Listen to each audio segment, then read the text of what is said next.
Have you ever heard anything more ironic than President Joe Biden warning you about the dangers of dark money in politics?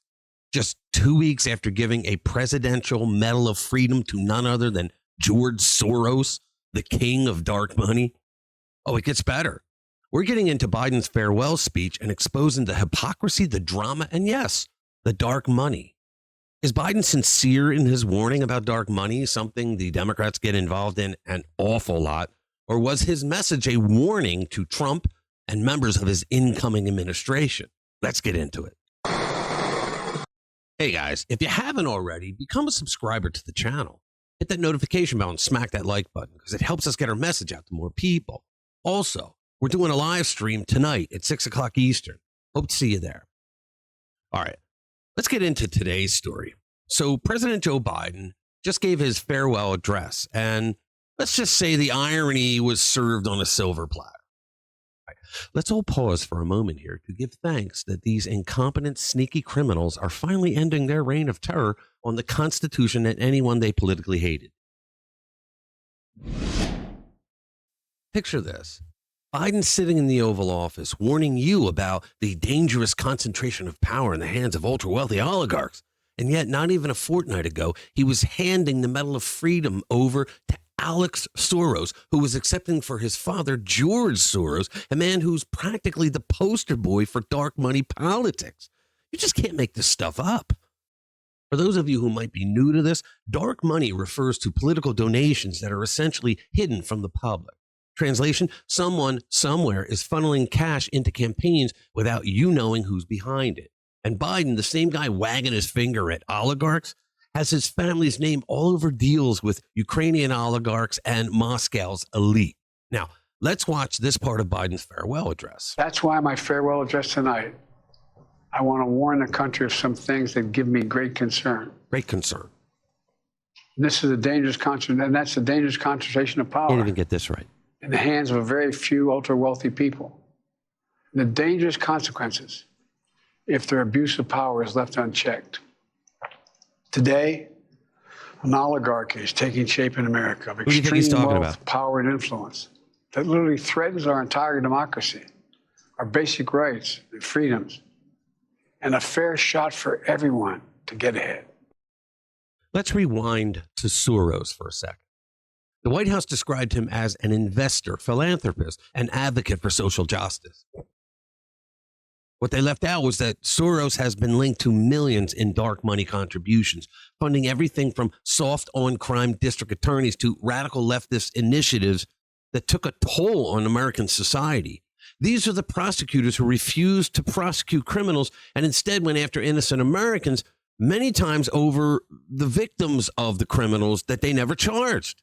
They either reduced bail or got rid of it altogether. Yet Biden still handed him America's highest civilian honor. Are you seeing a pattern here? But Biden wasn't done. In his farewell speech, he called out oligarchs in America, claiming they literally threaten our democracy. Didn't Joe, for 4 long years, constantly tell America that it was Donald Trump who was a threat to our democracy? And yet he just won the election big league. I mean, he won by the largest number of votes that any Republican presidential candidate ever got. He won all 7 key battleground states by a lot. And he also won the popular vote. Now, the president of the United States also attacked Trump's supporters, referring to them as MAGA extremists. Imagine how many people wearing a MAGA hat were violently attacked because of that. That was our president. I would say the American people think that Joe Biden and Kamala Harris are the threat to our constitutional republic. They broke so many laws. I don't think Biden should have the right to hand out Medal of Freedom awards. It just degrades the entire thing coming from him. So who exactly do you think he was talking about when he said American oligarch? Oh, I don't know. Does Elon Musk come to mind? You know, the guy Biden's been targeting since Musk dared to challenge the left's narrative on free speech and bought Twitter. They hate Elon because he took away their power to censor conservatives in the new town square. Think of all the harm that censorship caused. That for another video. And here's where it gets even better. The Biden crime family, yeah, I said it, has a documented history of shady dealings. House Republicans like James Comer and Jim Jordan have done yeoman's work on investigating their criminal enterprise. They received $3.5 million from a Russian oligarch, the wife of the former mayor of Moscow, and to this day, nobody knows what it was for. Joe Biden cut deals with Ukrainian oligarch Ihor Kolomoisky, who owned Privat Bank, the largest bank in Ukraine. Kolomoisky had allegedly asked Joe Biden to do something to help him get out of trouble with Ukraine's prosecutors who were investigating him for crimes. Barack Obama appointed Joe as the point man for corruption in Ukraine. That's like putting the weasel in charge of the hen house.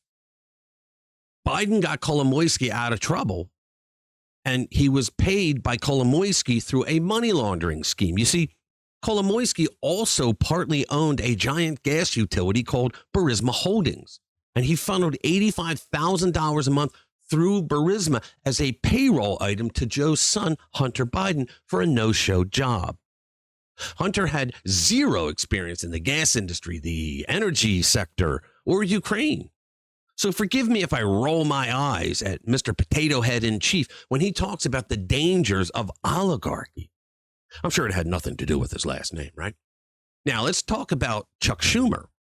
While Biden and the Democrats love to complain that Republicans use dark money, Schumer's affiliated group, Majority Forward, hauled in $92 million in anonymous donation during the 2020 election cycle.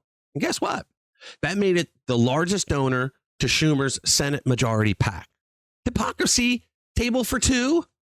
Even the New York Times couldn't ignore it, reporting that Democrat dark money groups outspent Republican ones by over $600 million during the 2020 election cycle. And yet, the Democrats are the ones that always come out and bitch about dark money.